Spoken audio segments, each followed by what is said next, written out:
Good morning to all. In the last class, we have started the agriculture, in which we have completed the institutional reform, that is land reform. Now, today we are going to start the next, that is technical reform. At the it, in which we have to study the Green Revolution. At independence, about 75% of the country's population was dependent on the agriculture. Productivity in the agriculture sector was very low because of the use of old technology and the absence of the required infrastructure for the vast majority of the farmers. India's agriculture widely depends on the monsoon, and if the monsoon fell short, the farmers were in trouble unless they had excess of irrigation facilities, which very few of them had. The stagnation in the agriculture during the colonial rule was permanently broken by the Green Revolution. Okay, at the independence, we have seen that about 75% of the country's population is dependent upon the agriculture, but the productivity in the agriculture sector was very low. Because of the low productivity, we have not because we have not such kind of technology, such kind of resources we have to produce the large amount of the production, and the absence of the required infrastructure. Still we don't have the availability of the various infrastructure. India's agriculture widely depends upon the monsoon, जो और India का जो भी वो था agriculture sector था, was totally depend upon the monsoon. And if the monsoon fail short, अगर monsoon क्या आता था, नहीं हो पाता था, अगर मानसून नहीं आता था तो the farmers were in trouble unless they had access to irrigation facility. ठीक है, तो अगर नहीं आता था तो वो लोग क्या क्या था कि बिकॉज ऑफ दैट उन फार्मर्स को क्या कहता, इरिगेशन फैसिलिटीज़, सारे जितने भी इंडिविजुअल जितने भी फार्मर्स थे, सबके पास ये इरिगेशन फैसिलिटीज़ नहीं होती थी. Only rare of the farmers have the irrigation facilities. कि अगर they all are dependent upon the monsoon, अगर मानसून नहीं आता है तो फिर क्या होता था कि बहुत रेयरेस्ट फार्मर्स थे जिनके पास इरिगेशन की फैसिलिटीज़ होती थी, जैसे रिवर हो गया, वेल हो गया, but most of them they don't have the irrigation facilities. The stagnation in the agriculture during the colonial rules was permanently broken by the Green Revolution. Okay, जो भी stagnation था agriculture sector में, जो एकदम constant हो गया था, there was no development in the agriculture sector. It is permanently removed or broken by the introduction of the Green Revolution. Green Revolution refers to the large increase in the production of food grains resulting from the use of HYV seeds, especially for wheat and rice. Green Revolution क्या था कि refers to large increase in production of food grains. When the Green Revolution was introduced, it results sees that there is large increase in the production of food grains because of the use of the HYV seeds. HYV seed, that is high yielding variety seeds, especially for the wheat and the rice. The Green Revolution is introduced by MS Swaminathan in India, but when we talk about the world, it is introduced by the Norman Borlaug. Okay कि जो green revolution था वो India में MS Swaminathan ने इसको introduce किया था. But अगर हम लोग वर्ल्ड की बात करते हैं तो ये आपका नॉर्मन बोरलॉग थे, उन्होंने इसको इंट्रोड्यूस किया था. और ये जो इसका इंट्रोडक्शन था वो अप्रॉक्स 1960 और 1970 के बीच में हुआ था. वही 1966 और अप्रॉक्स यही इसका था. और क्या था ये जो इसमें next is the use of these seeds require the use of fertiliser and pesticides in the correct quantities as well as regular supply of water. The application of these input in correct proportion is vital. Okay, जो भी हम इन seeds का use कर रहे थे, उनको किस चीज़ की रिक्वायरमेंट थी? For the use of fertilisers. हम क्या करेंगे कि फर्टिलाइज़र्स का यूज़ करेंगे, पेस्टिसाइड्स, इंसेक्टिसाइड्स जो होते हैं, जो हमारे फूड ग्रेन्स को क्या करते हैं? प्रोटेक्ट करते हैं। As well as regular supply of water, जो वाटर की सप्लाई भी क्या हो, वो रेगुलरली हो। The application of these input in correct proportion is vital. ठीक है, अब इनका भी अगर हम यूज़ कर रहे हैं, इन सारे इनपुट्स का एप्लीकेशन कर रहे हैं, अप्लाई कर रहे हैं, तो it should also be in correct proportion. ऐसा नहीं कि सप्लाई ऑफ वाटर बहुत ज़्यादा कर दिया, पेस्टिसाइड्स एकदम ही नहीं दिया, तो नहीं, इनको भी क्या करना है? करेक्ट प्रोपोर्शन में करना था। India adopted HYV programme in 1966। Okay, see here, India adopt किया था HYV सीड प्रोग्राम कब? 1966 में, which was successful because of HYV of seeds, sufficient irrigation facilities and use of fertilizer and pesticides. Okay, India was introduced this HYV program, Green Revolution, in 1966, and it is successful because of the proper facility of HYV seeds, irrigation facilities, as well as use of the proper fertilizer and pesticides in the same proportion. That's why it is called the Green Revolution. Next, the farmer who could benefit from HYV seeds require reliable irrigation facilities as well as financial resources to purchase fertilizers and pesticides. Okay, जो भी farmers इससे benefit हो रहे थे HYV seeds को use करने से, green revolution से, उन्हें क्या था कि उन्हें रिक्वायर किस चीज़ की थी? प्रॉपर इरिगेशन फैसिलिटीज़ मिले, कि वो क्या करें, irrigation facility, as well as उन्हें फाइनेंशियल रिसोर्सेज, मीन मनी की भी जो रिक्वायरमेंट है उनकी वो अवेलेबिलिटी होती रहे, उनको ऐसा ना हो कि लैक ऑफ फाइनेंशियल रिसोर्सेज भी हो, to purchase fertiliser and pesticides. तो जैसे वो अपने फर्टिलाइज़र और पेस्टिसाइड्स को वो परचेज कर सके। As a result, in the first phase of the green revolution, approx mid 1960 to 1970, the use of HYV seed was restricted to the more affluent states such as Punjab, Andhra Pradesh, Tamil Nadu. Okay, कि starting में first phase में क्या था कि ये बस कुछ effluent जो स्टेट्स होते थे उन्हीं तक ये लिमिटेड था HYV seeds, like Andhra, Punjab and Tamil Nadu. Further, the use of HYV seeds primarily benefit the wheat growing regions only. फिर फर्दर क्या हुआ कि इन HYV सीड्स का जो यूज़ था वो वैसे स्टेट में स्पेसिफिकली होने लगा जहाँ पे ये वीट का प्रोडक्शन बहुत ज़्यादा होता था। बेसिकली इसका जो यूज़ किया गया उसको हम लोगों ने वीट और राइस पे ही किया। फर्स्ट फेज़ में ये जो एफ्लुएंट स्टेट होते थे पंजाब, आंध्र, तमिलनाडु, वहाँ पे यूज़ किया गया। बट आगे फर्दर क्या हुआ कि ये बस बेसिकली HYV सीड्स का यूज़ हम वहीं करने लगे जहाँ पे वीट का प्रोडक्शन होता था। In the second phase of the green revolution between 1970 to 1980, the HYV technology spread a large number of state and benefit more variety of crops. Okay, in second phase, most of the state enjoyed these variety of crops and produce more and more type of more variety of crops, and large number of state were using these type of HYV seeds. The spread of green revolution technology enabled India to achieve self-sufficiency in fruit grains. Okay, जब ये green revolution spread हुआ in India में, तो India was in condition of self-sufficiency, especially in the food grains. We no longer had to be mercy of America and any other of nation for meeting our nation food requirement.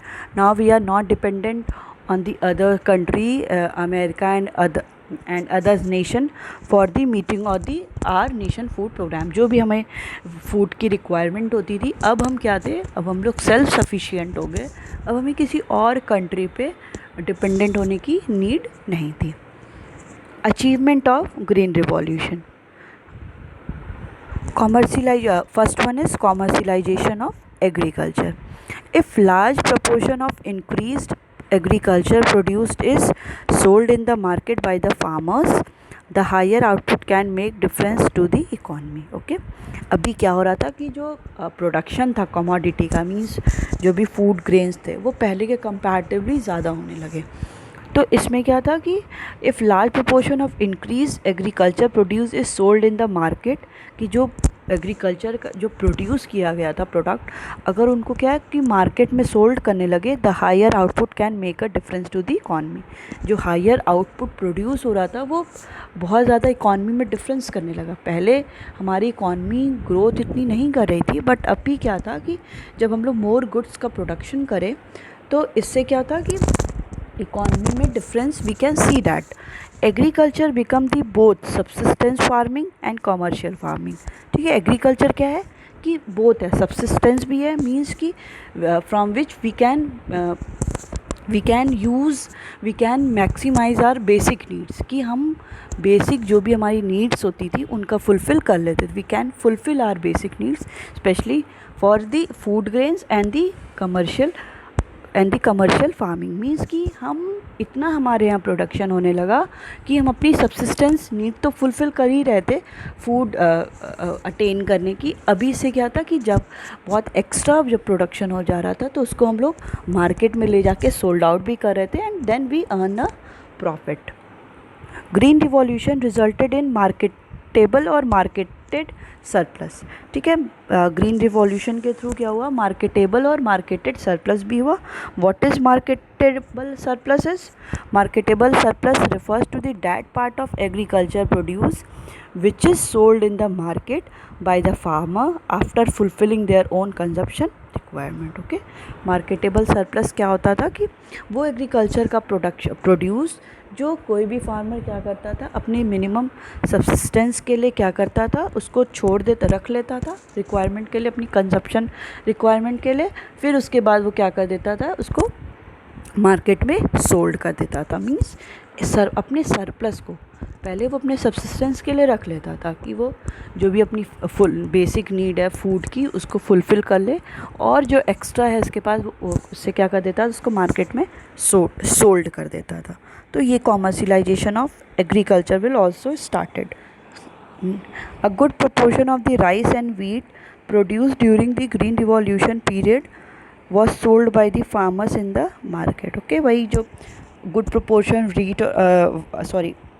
Wheat and rice का होने लगा production, तो उसको farmers क्या थे market में sold भी कर दे रहे थे। As a result the price of food grain decline related to other item of consumption. उसका रिजल्ट क्या हुआ, जब आप लोग तो पता ही कि डिमांड क्या हो गया, सप्लाई बहुत ज़्यादा, सप्लाई क्या हो गई कि जब प्रोडक्शन बहुत ज़्यादा हो जाएगा तो अल्टीमेटली क्या हो गया था कि उसकी प्राइस क्या हो गई थी, डिक्लाइन कर गई थी।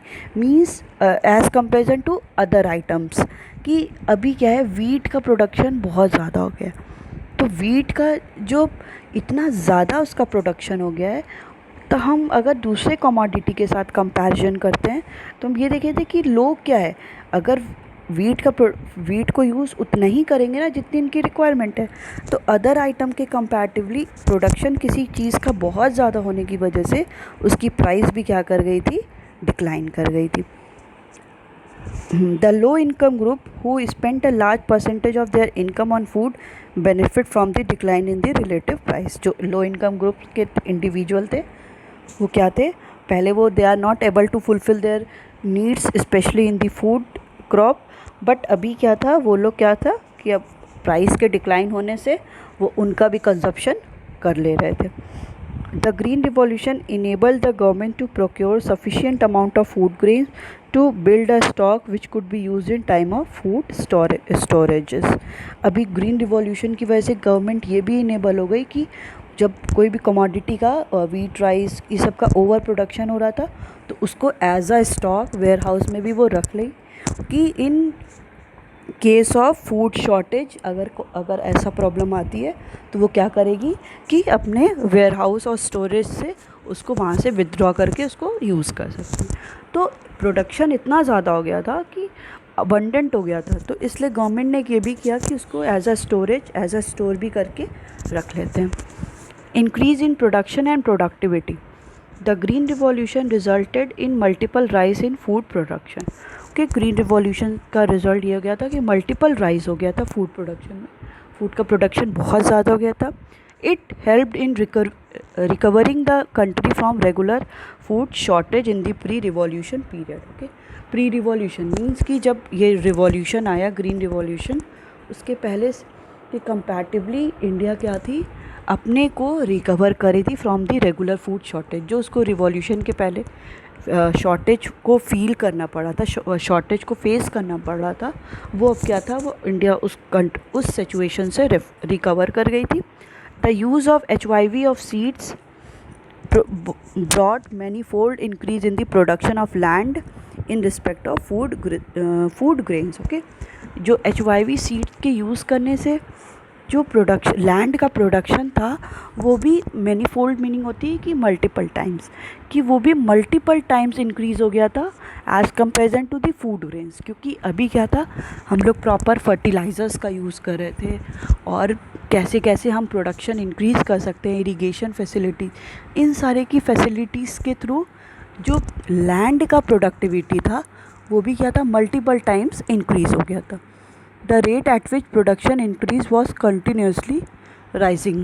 The rate at which जो प्रोडक्शन है वो प्रोडक्शन जिस रेट से इंक्रीज़ हो रहा था वो भी कंटिन्यूसली क्या था, day by day it start to rising. Next is increase in employment.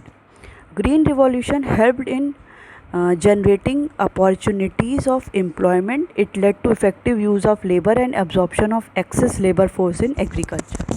Okay, green revolution की इंट्रोडक्शन से क्या हो गया था कि it generate the opportunities of the employment and led to effective use of labour. कि with the introduction of the green revolution there is effectively use of labour and absorption of extra labour. जो भी excess labour थे particularly किसी area में, वहाँ से वो absorb करके प्रॉपर उनको एम्प्लॉयमेंट अपॉर्चुनिटीज़ भी प्रोवाइड करा था। Increase in income.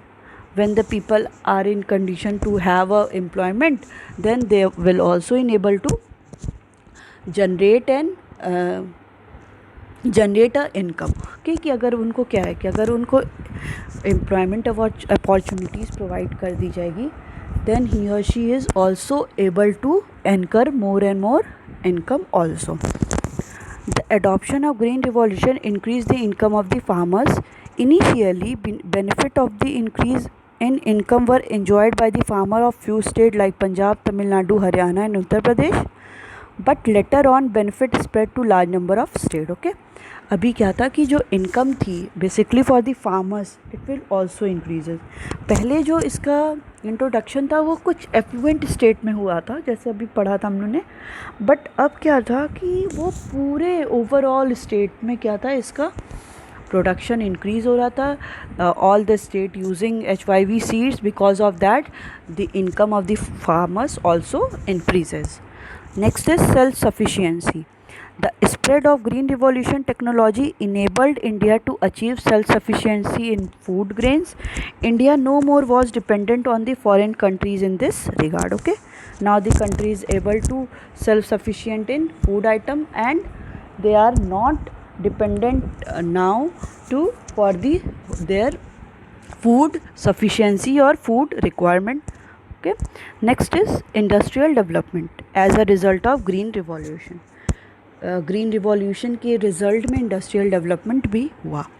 Many industries producing chemical, fertiliser, pesticides, machinery etcetera were established. Therefore there was a positive impact on green revolution on the industrial development. देखिए ऐसी बहुत सारी industries भी क्या हुई, डेवलप्ड हुई, इस्टेब्लिश्ड हुई, जो क्या प्रोड्यूस करी थी, केमिकल्स प्रोड्यूस करी थी जो यूज़ हो रहा था प्रोडक्शन में क्रॉप के, फर्टिलाइज़र प्रोड्यूस करी थी, जो पेस्टिसाइड्स प्रोड्यूस करी थी, जो मशीनरी प्रोड्यूस करी। तो ऐसी टाइप की भी इंडस्ट्रीज़ क्या हुई, सेटअप हुई। Therefore there was a positive impact of green revolution on the industrial development. तो पॉजिटिव इम्पैक्ट हम लोग इंडस्ट्रियल डेवलपमेंट पे पॉजिटिव इम्पैक्ट भी हम लोग इंडस्ट्रियल डेवलपमेंट पे देख रहे थे because of the green revolution. Now we have also faced some shortcomings of the green revolution. What are they? Let's start. While the nation has immensely benefited from the green revolution, the technology involved was not free from risk। okay, we have seen that कि हम लोग क्या था, बहुत most मतलब vastly क्या कर रहे थे, उसका ग्रीन रिवॉल्यूशन इसका जो रिज़ल्ट था उसको फेस कर रहे थे, बेनिफिट ले रहे थे, but there also some technology हम लोग यूज़ कर रहे थे जो रिस्क से फ्री नहीं थी। Increase in disparity between the small and big farmer. Okay, क्या थी यहाँ पे कि there is increase in the disparity, disparities और डिस्क्रिपेंसीज किसके बीच में फाइंड आउट हो गई थी, between the small and the big farmers. जो भी बिग और स्मॉल फार्मर्स थे उनके बीच में there is discrepancies found.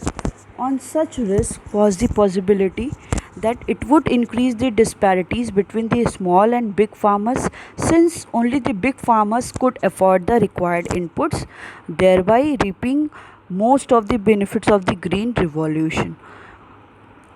Green Revolution further increased the income inequalities in the villages.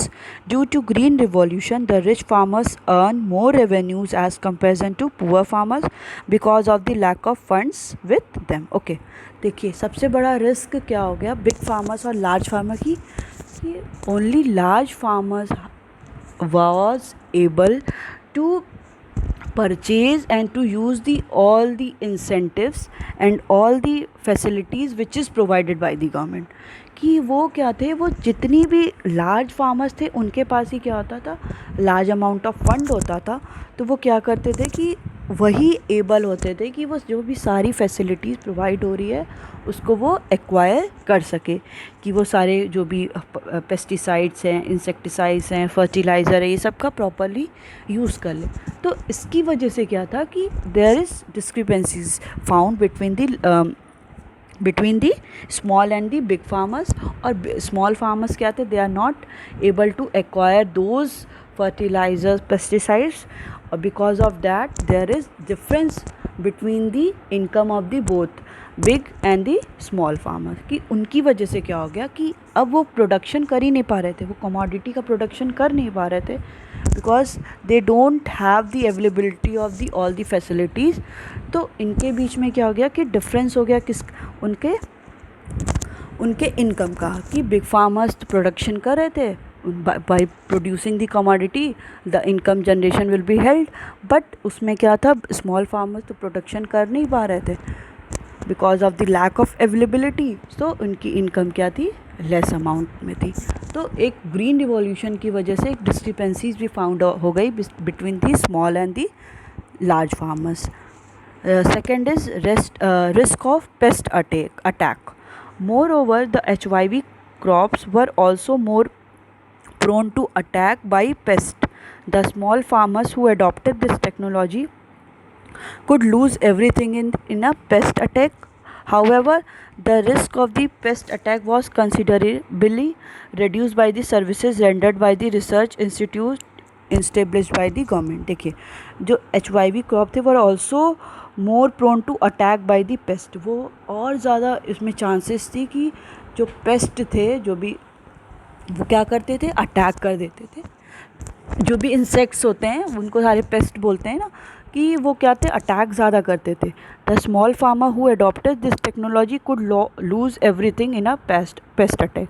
कि कोई भी जो स्मॉल फार्मर थे वो इस अगर टेक्नोलॉजी को अडॉप्ट कर रहे थे ग्रीन रिवॉल्यूशन को, तो उससे क्या होता कि उनके पेस्ट अटैक से वो सब कुछ अपना लूज़ कर दे रहे थे। However the risk of paste attack was considerably reduced by the services rendered by the research institute established by the government। Okay, ये जो रिस्क था पेस्ट अटैक का वो क्या था, रिड्यूस हो रहा था बाय द सर्विसेज जो भी रिसर्च इंस्टीट्यूट गवर्नमेंट ने इस्टेब्लिश किया था, उसके थ्रू ये जो अटैक था पेस्ट का वो डे बाय डे इसको क्या किया जा रहा था, इसको रिड्यूस किया जा रहा था।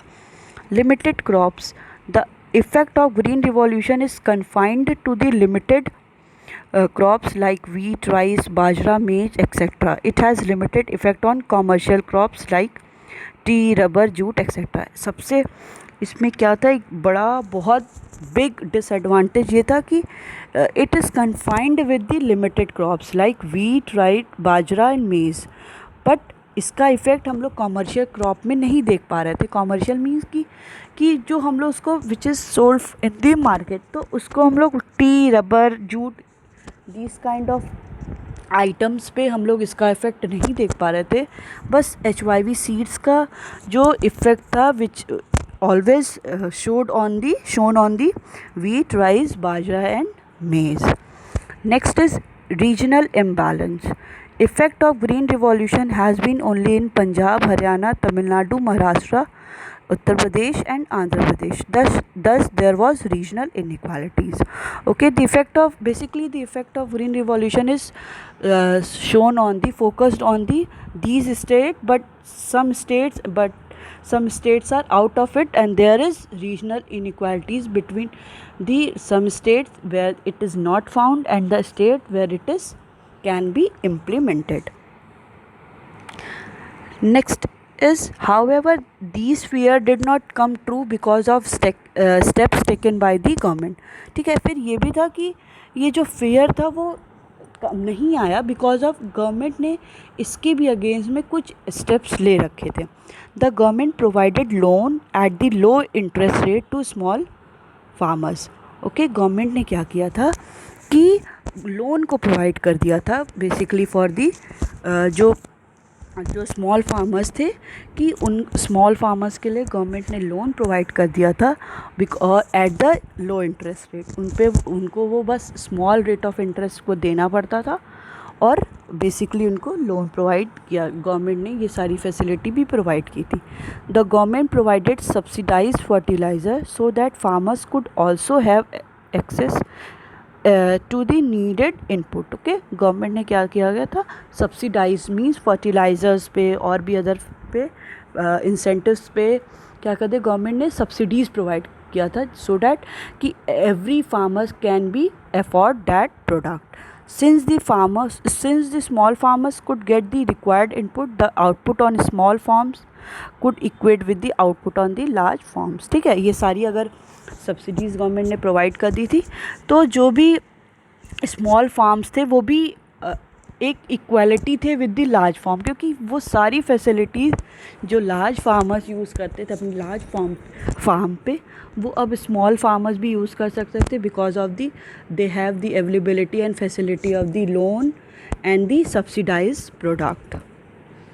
The risk of pest attack was reduced by the services rendered by the research institute established by the government. Okay, जो risk था pest attack का, it was also decreased or reduced because of the services which is provided by the research institute which is developed or established by the government. कि जो भी paste attack था उसको भी क्या था रिड्यूस कर सकते थे, कि वो सर्विस गवर्नमेंट ने कौन सी सर्विस प्रोवाइड कर दी थी, रिसर्च इंस्टीट्यूट के थ्रू सर्विस प्रोवाइड कर दी गई थी कि जो रिस्क है पेस्ट अटैक का उसको भी हम रिड्यूस कर सकते हैं. As a result the output on small farms equalled the output on large farm. ठीक है, जो आउटपुट हमको स्मॉल फार्म से निकल रहा था it was just equal to the large farms in the course of time. जो टाइम के कोर्स के साथ, टाइम के चेंजेस के साथ उसमें इक्वालिटी आने लगी कि स्मॉल फार्मर्स भी produce more of the product goods. Therefore green revolution benefited the small as well as rich farmers. Okay, green revolution would have favoured the rich farmers only if the state did not play an extensive role in the ensuring that the small farmers also gain from new technology. Okay, from the green revolution both the small as well as large farmers benefited, and green revolution would have favored the rich farmers only. Green revolution rich farmer को तभी ही favour करता था if the state did not play an extensive role in the insuring, कि जब कोई भी state है वो एक एक्सटेंसिव रोल प्ले नहीं कर रहा था कि इंश्योर करने के लिए कि small farmer also gain from new technology. Okay, तब उसी कंडीशन में ग्रीन रिवॉल्यूशन फेवर कर रहा था रिच फार्मर का if the state did not play any extensive role. State क्या थी, कोई एक्सटेंसिव रोल प्ले नहीं कर रहे थे इन इंश्योरिंग डैट, ये इंश्योर करने के लिए that the small farmers also gain from new technology, कि स्मॉल फार्मर्स वो भी क्या कर सकते हैं, न्यू टेक्नोलॉजी से गेन कर सकते हैं. Okay, next is debate over subsidies. Subsidies refers to the availability of the inputs at lower price than the market price. Okay, we know what is subsidies, कि the availability of inputs at the lower price as comparison to the market price. The economic justification of subsidies in agriculture is at present at hotly debated question. It is generally agreed that it was necessary to use subsidies to provide an incentives for adoption of new HYV technology by farmers in general and small farmers in particular. ठीक है कि ये अभी के time ये बहुत highly debated question हो गया है कि जो हम लोग सब्सिडीज़ प्रोवाइड कर रहे हैं for the adoption of new take, अगर कोई सब्सिडीज़ प्रोवाइड किया जा रहा है तो वो क्यों किया जा रहा है? वो इसलिए किया जा रहा होगा कि जो स्मॉल फार्मर्स हैं and that farmers which they are not able to purchase all the things, so that when the price is reduced than the market price, he or she will able to purchase those commodity. तो purchase that technology, adoption of new technology etcetera, तो वो उससे क्या कर सकते हैं, नई technology को अडॉप्ट कर सकते हैं where the HYV technology, HYV seeds are introduced after all. तो हमारे लिए ये सारे कुछ प्रेजेंट है, तो हम इस कंडीशन में क्या कर सकते हैं कि अगर सब्सिडीज़ प्रोवाइड किया जाएगा तो क्या हो पाएगा, कोई भी फार्मर क्या है वो उनको अडॉप्ट कर सकता है. Any new technology will be looked up as being risk by the farmers. Okay, कोई भी अगर नहीं प्रोवाइड किया जाएगा तो कोई न्यू टेक्नोलॉजी अगर इंट्रोड्यूस होती है तो वो किसी भी फार्मर के लिए क्या हो जाएगा, बहुत रिस्क हो सकता है. Subsidies were therefore needed to encourage farmer to test the new technology. Farmers को क्या मतलब कि गवर्नमेंट को क्या करना चाहिए, सब्सिडीज़ प्रोवाइड करना चाहिए so that it encourage the farmers to use the new technology also.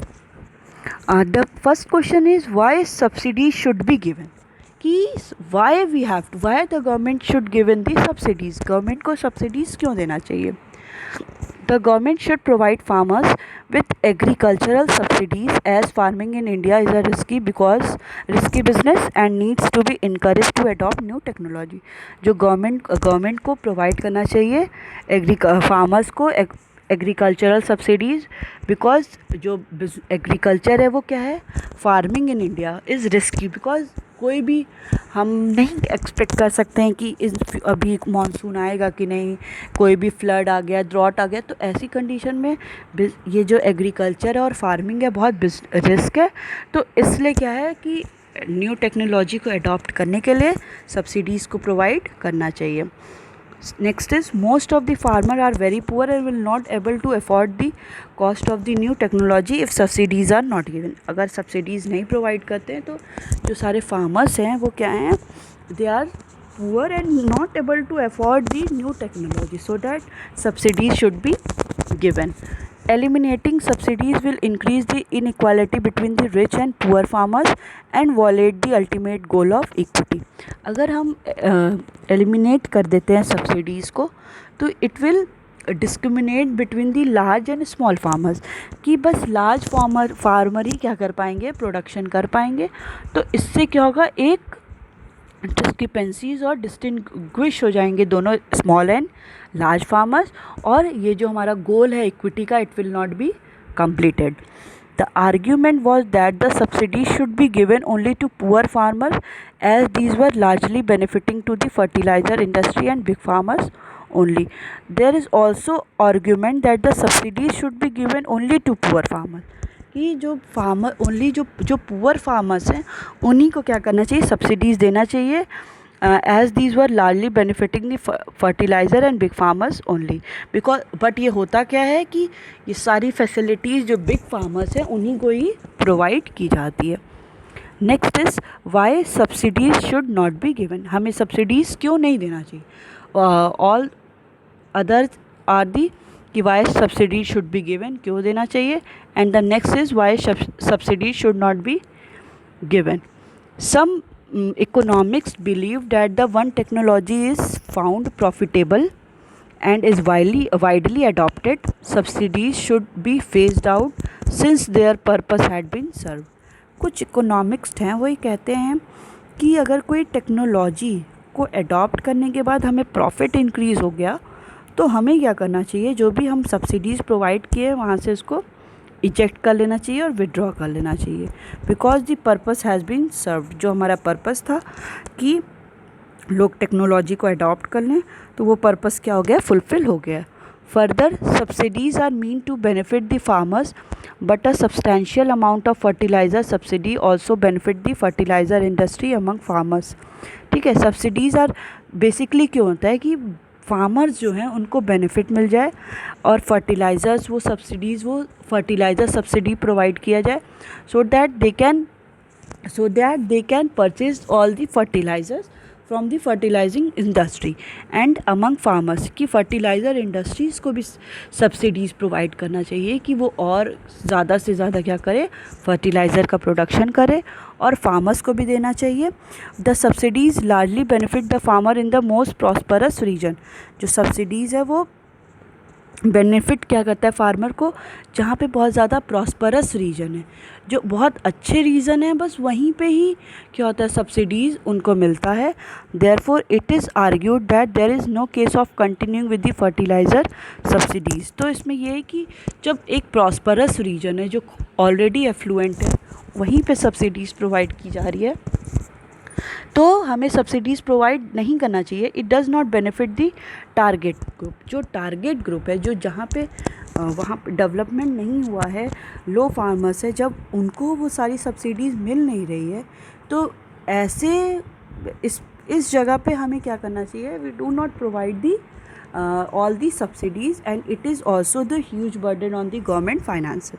If the subsidies are provided, then it will ultimately lead to the burden on the government finances also.